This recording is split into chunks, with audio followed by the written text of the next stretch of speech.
In this video, we'll be philosophizing on introversion-extraversion, concerning the personality characteristics as it pertains to distinctions in introspective exploration and or self-exploration and or self-liberation,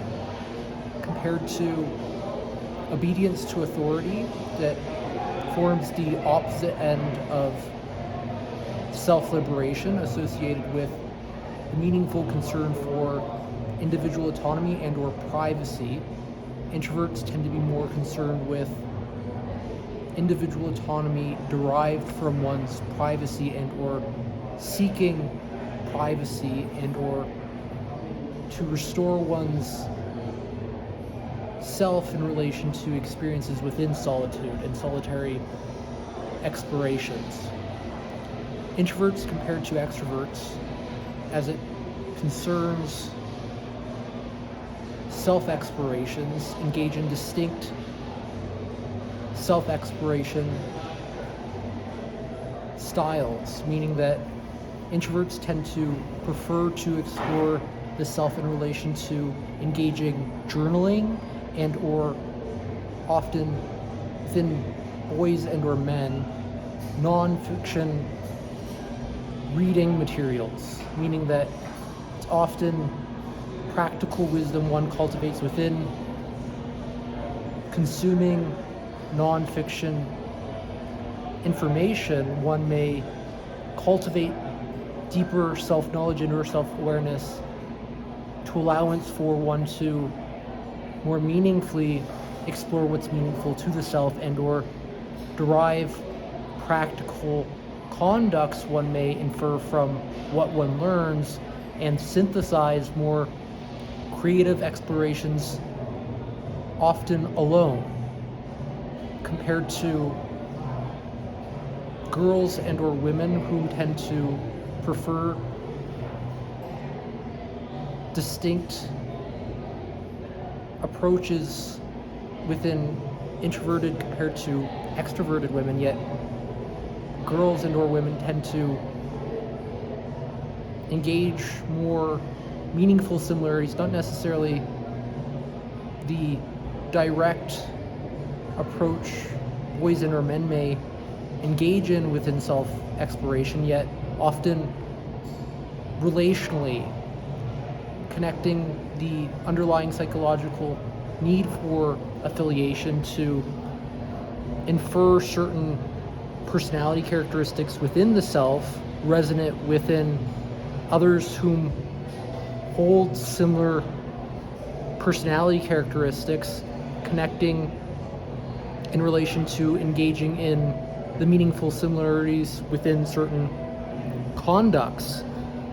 exploring often more the inner workings of the self within communal relations, within often dyads, not necessarily within one's peer groups and or cliques, yet within dyads.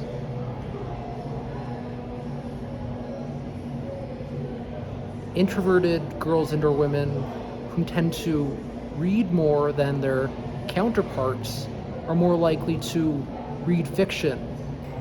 and not necessarily explore the self in the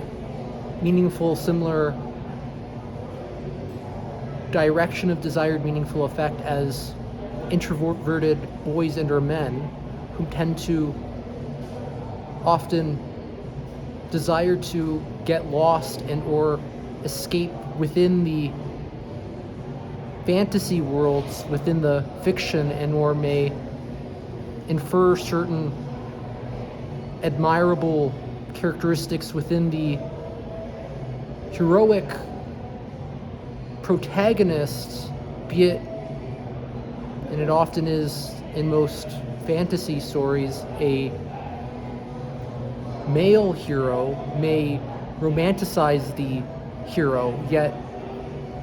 often you see more heroines and or women who tend to not necessarily imitate yet often also admire the feminist characteristics that she conducts as the heroine, and tends to engage more moralistic elaborations of her own moralizations, not necessarily engage self-discovery within the cultivation of self-knowledge, as girls and or women tend to experience more fragmentation within the self. Yet, that does not mean that engaging in reading within one's solitude is meaningless, as one may certainly cultivate self-knowledge and or self-awareness. It's just more likely that women and or girls are engaging in distinct processes on average, not necessarily engaging more meaningful concerns with self-actualizing, compared to boys and or men whom are more likely to see consuming certain fictions compared to non-fiction works, and non-fiction works that tend to be less practical as wastes of time and or effort, as what are you truly doing? What value does it bring to your existencia? Compared to boys and or men who tend to consume fiction more, who tend to be more gay and not necessarily heterosexual, and tend to explore fiction for often similar rationale to women, be it that the boys and or men are more homosexual, whom tend to experience often more loneliness within experiences of introversion, as homosexual boys and or men tend to have a higher need for satisfying the underlying psychological need for affiliation, compared to heterosexual boys and or men whom are introverted, who have a more meaningful concern and or need for individual autonomy and or privacy related to individual autonomy. Privacy is not necessarily a need, yet it may be necessitated in some cases as a need from the pathway of individual autonomy. So one whom feels that they have their individual autonomy violated often is more likely to experience deprivations within psychological needs. Yet individuals who experience deprivations in terms of privacy always experience some deprivation in terms of individual autonomy, be it that your privacy is breached and or violated, your individual autonomy is violated. Yet privacy is not necessarily a psychological need, as it truly only exists in terms of one's individual autonomy, meaning that it's a violation upon how one perceives the self and engages distinct conducts in relation to the self, often modified within distinct internal and or external environments. So you are more likely to engage more liberated and or liberal conducts within the privacy of your home and your space, conducting yourself distinctly than you would otherwise had you being observed by others and held the self-knowledge and or self-awareness you were being observed, compared to in the cases you are alone and hold the self-knowledge and or awareness that you are not being observed and therefore experiencing what you may not even recognize to be privacy, yet that you are alone and may engage certain conducts you would not otherwise without the fear of being judged per se, and or the certain expectations for certain norms and or conducts one conducts distinctly within the presence of others, compared to being more free to explore the self in relation to one's privacy. Yet there's a distinction within engaging self-exploration in the internal and or external environment, as one who is exploring even within a body scan per se, within the internal environment, perhaps may not introspect deeply and or engage the intellectual complexities of one's being, investigating more distinct and unique component parts and or processes of one's existentia, often more concerned with one's phenomenological existence as a subjectivity, and or in relation often to one's self, whom is more complex than the subjective experience one is experiencing, complexifying certain concerns with one's individual autonomy and or privacy, more likely to be of meaningful concern to introverts compared to extroverts. Extroverts are slightly less concerned with privacy, yet there are more meaningful similarities within heterosexual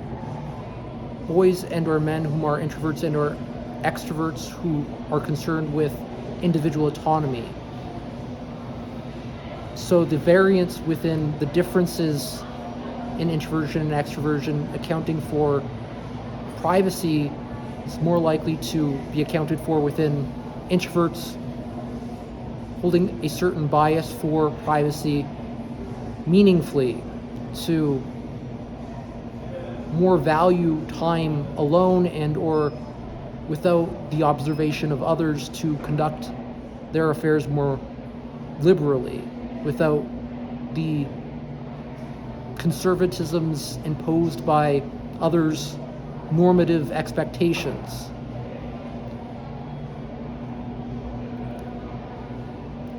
Extroverts comparatively engage self-exploration and or even introspective explorations distinctly. As it pertains to self-exploration, extroverts are more likely to seek out strangers to engage self-exploration, communicating with other individuals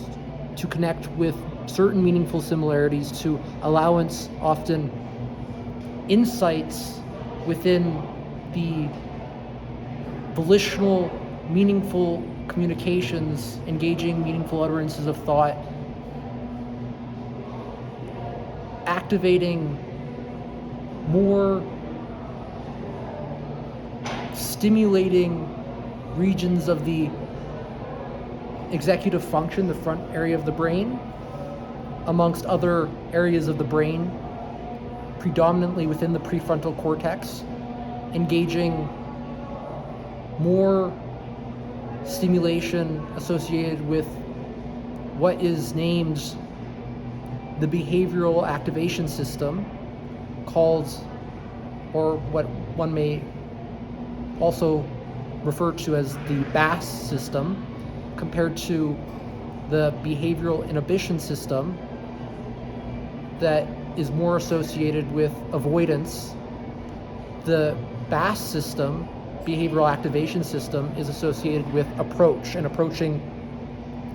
meaningful stimulation to the individual. So extroverts tend to seek out meaningful positive stimulation within explorations connected to often the most complex stimulations experienced within often social communications, verbal and or nonverbal communications, compared to introverts, whom are more likely to engage the BAS system within privacy and or the more introverted self-explorations associated with engaging, per se, intellectual discussions from what one may learn from books, mostly within dyads and or one-on-one conversations. One may more meaningfully communicate with crystal clarity compared to extroverts, whom are likely to bob in and out of distinct communications and or communicate almost laterally, meaning that they tend to be more mobile in social environments that tend to have larger crowds. One may communicate with many distinct individuals within a shorter time span, and or may, in distinct intermissions compared to introverts, seek out certain environments that have more individual free agents to often communicate and or engage certain stimulating social activities, often with others.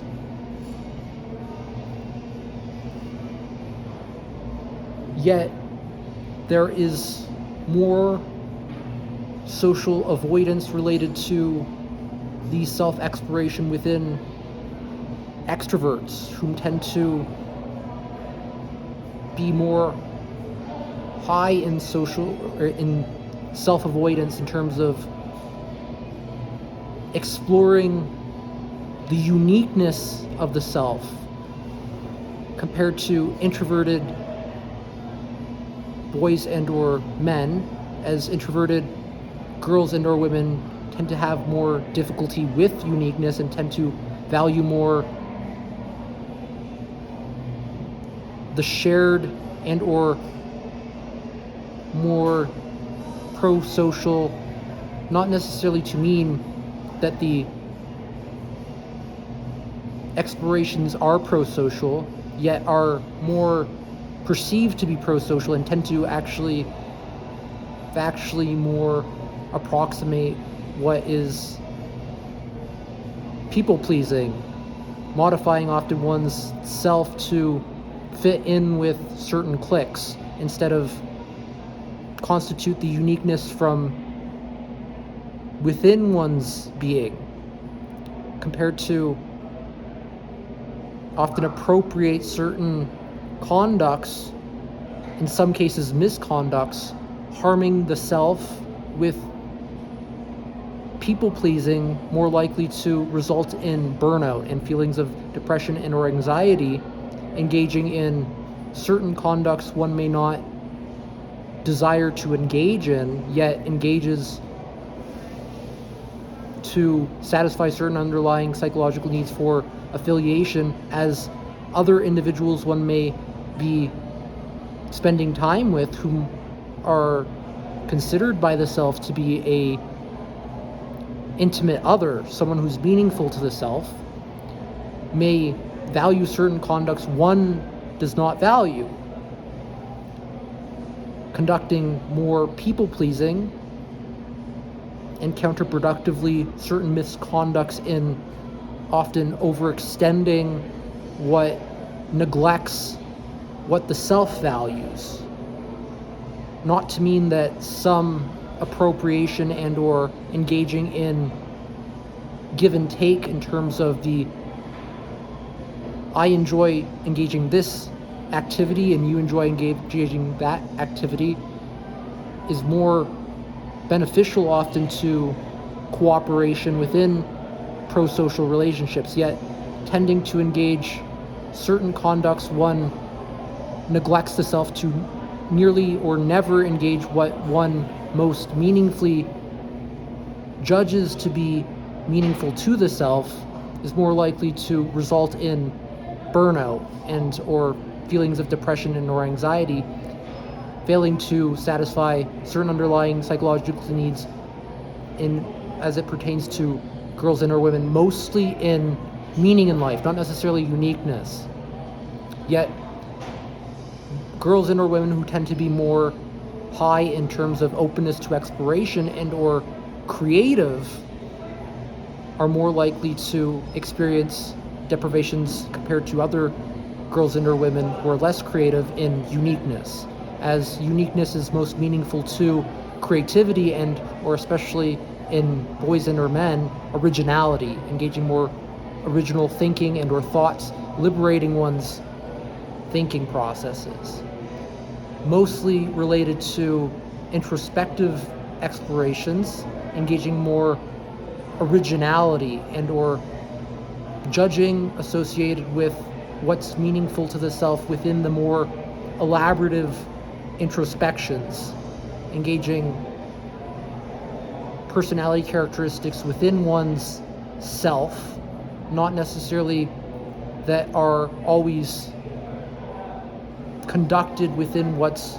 visible in terms of another's conducts, engaging more the subjectivity of one's being, not necessarily the explorations you see one engaging within the external and or internal environments, conducting certain activities. To evaluate introspective exploration, it's meaningful to evaluate self-reports and to assess the themes and or contents within one's communications, not necessarily to observe certain conducts to infer the meaningful utterances of thought and or thought processes one's engaging in relation to certain intrinsic motivations to infer meaningful explanations for another's self-explorations. Within the last personality characteristic, forming the overarching subcomponents concerned with self-liberations, on the other end, obedience to authority, introverts tend to be more concerned with self-liberations, nearly uniquely more introverts who tend to be more intellectually oriented and high in openness to exploration. These are the individuals who tend to be more polymaths, thinking of the Enlightenment Thinkers who have contributed to often a wide-spanning vastness and range in terms of the liberal education one may have self-conducted within distinct courses of self-disciplining unique to distinct domains within the arts, humanities, sciences, and distinct often sciences and or philosophizing, communicating often original thinking that has contributed to the advancement in human rights amongst the theorizing within certain what had often begun as self-conducted learning, as the Enlightenment thinkers tended to elaborate original thinking from having engaged journaling. Most Illuminação pensadores have kept journals and had, from their own phenomenological and or direct perceptions, communicated within self-communications what had been meaningful to them and or elaborated their own aesthetic experiences into formalizations, often meaningfully concerned with individual autonomy and or privacy, who tend to have a introverted personality compared to the individuals whom had more likely been out getting drunk instead of necessarily within one's quarters with a candle lamp on, writing in a journal with a pen the meaningful utterances of thought as one experiences it, with more careful deliberation and explorations within one's subjectivity, allowancing for the liberations most meaningfully concerned with freedoms thinking, and the Liberdade Pensando engages within the explorations of one's elaborations, thinking more clearly, steel pressing the vagueness out of one's conscious thought process to identify and or remediate the fallacious thoughts within one's thinking process, to liberate one's mind and or allowance for more critical thinking, to avoid and or appropriately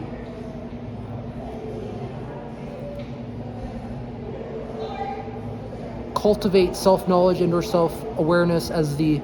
luminaries whom shine the light of rationality upon the totalitarians whom are often, from dogmatic assumptions, coercing individuals to engage in conducts one would not conduct, into the elaborations of misconducts, increasing the crime rate and or violence. Notably, the Middle Ages prior to Enlightenment thought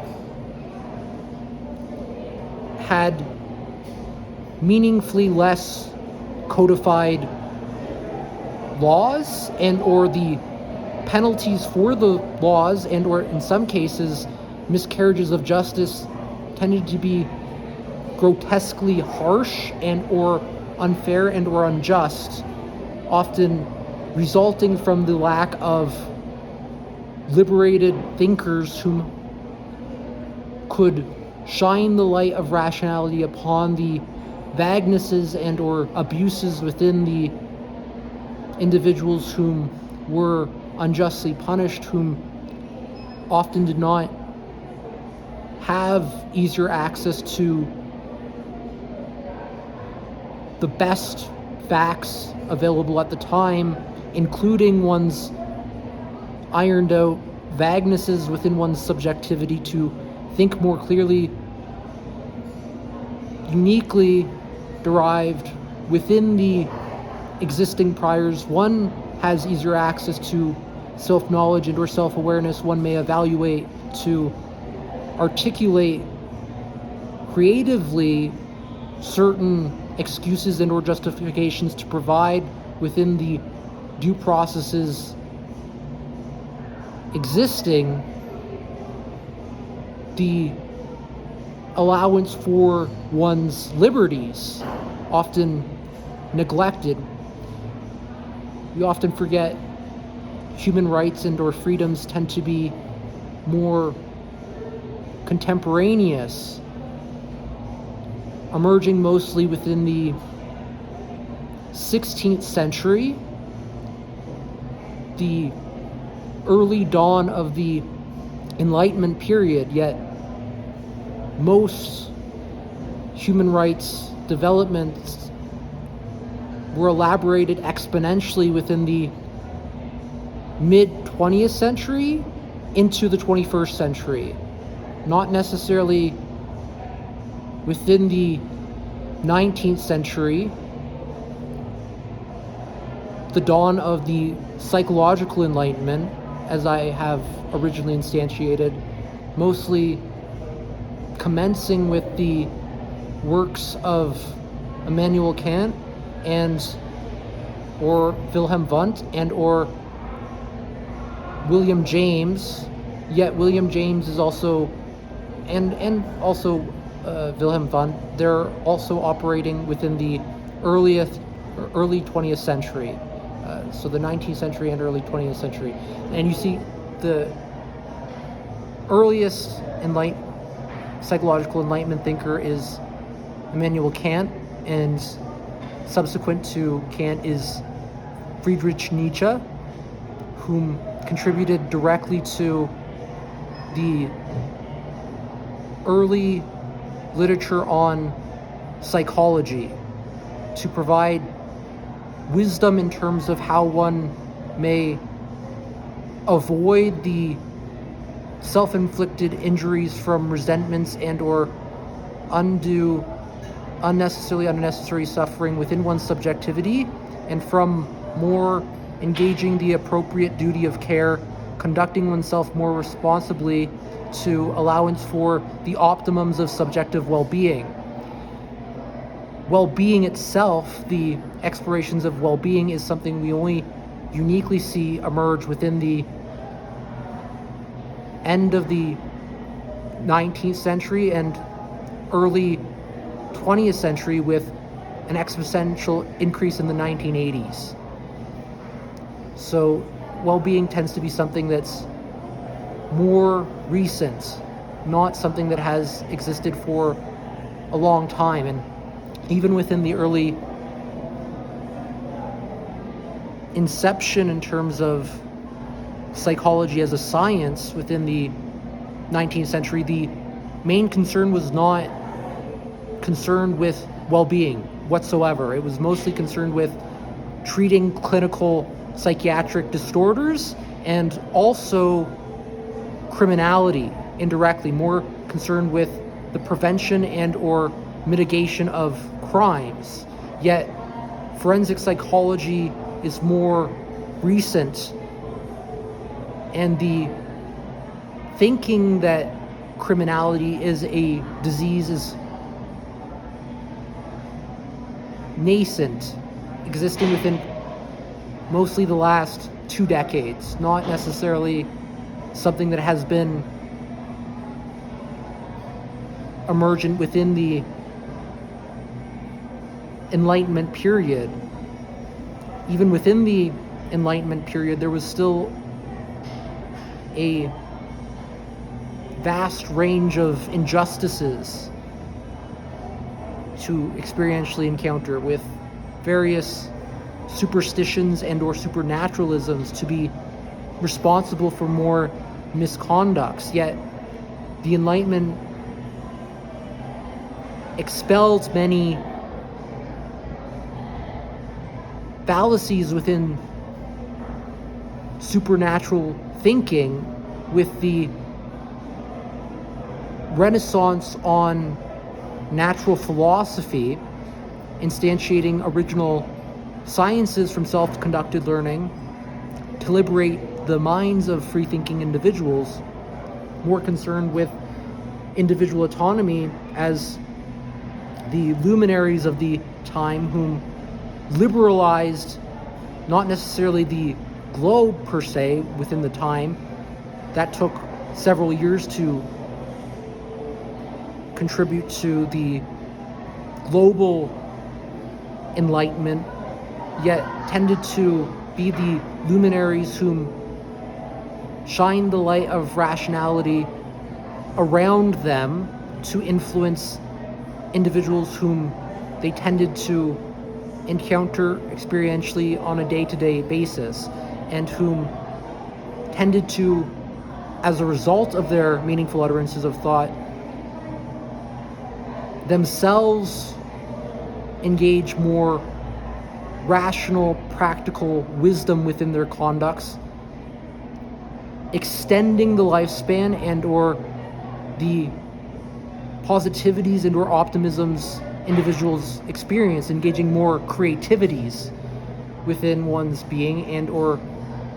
inventing and or innovating from the prior existing intracategorical and or intercategorical ineffectivenesses and or inefficiencies, the awesome, meaningful intracategorical and or intercategorical effectivenesses and or efficiencies, allowancing for one to improve certain work processes, taking days into being able to conduct more laborious tasks within hours and or minutes, exponentially increasing.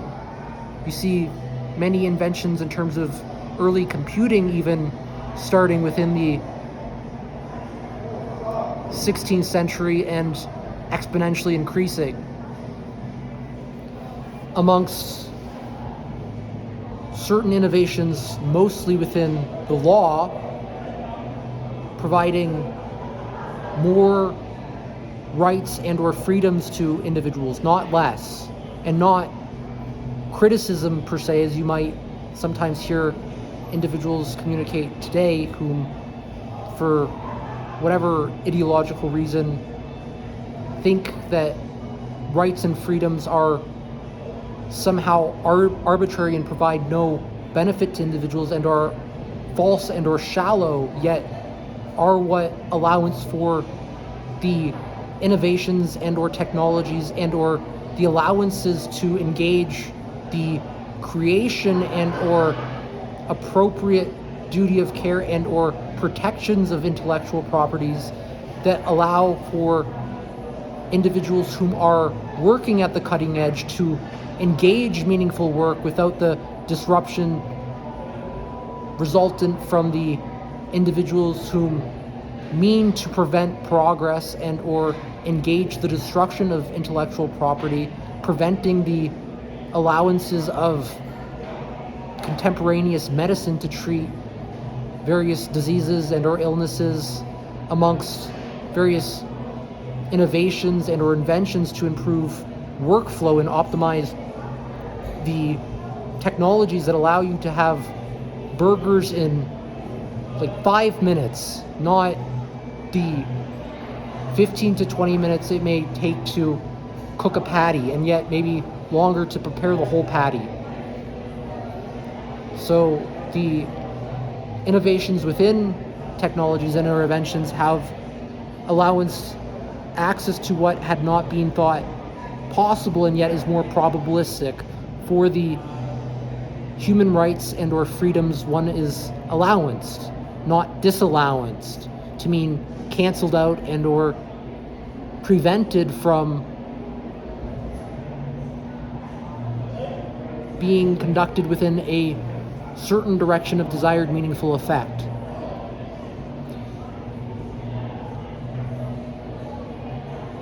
Individuals who tend to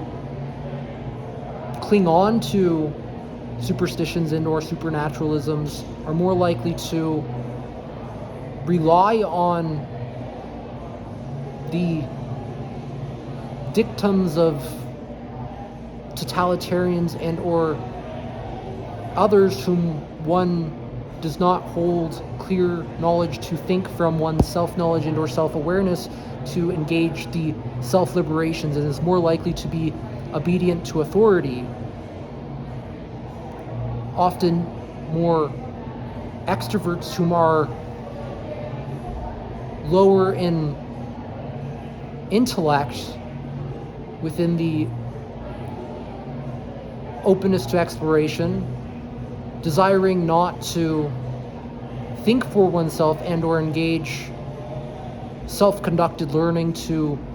clarify vaguenesses and or think critically, are more likely to be higher in obedience to authority and engage blindly in certain obedient misconducts without thinking for oneself what's meaningful and or the consequences of engaging certain riskier conducts, from often the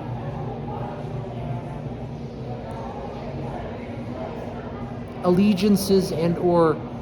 blind following of more troublemakers who tend to be the totalitarians, and or in some cases even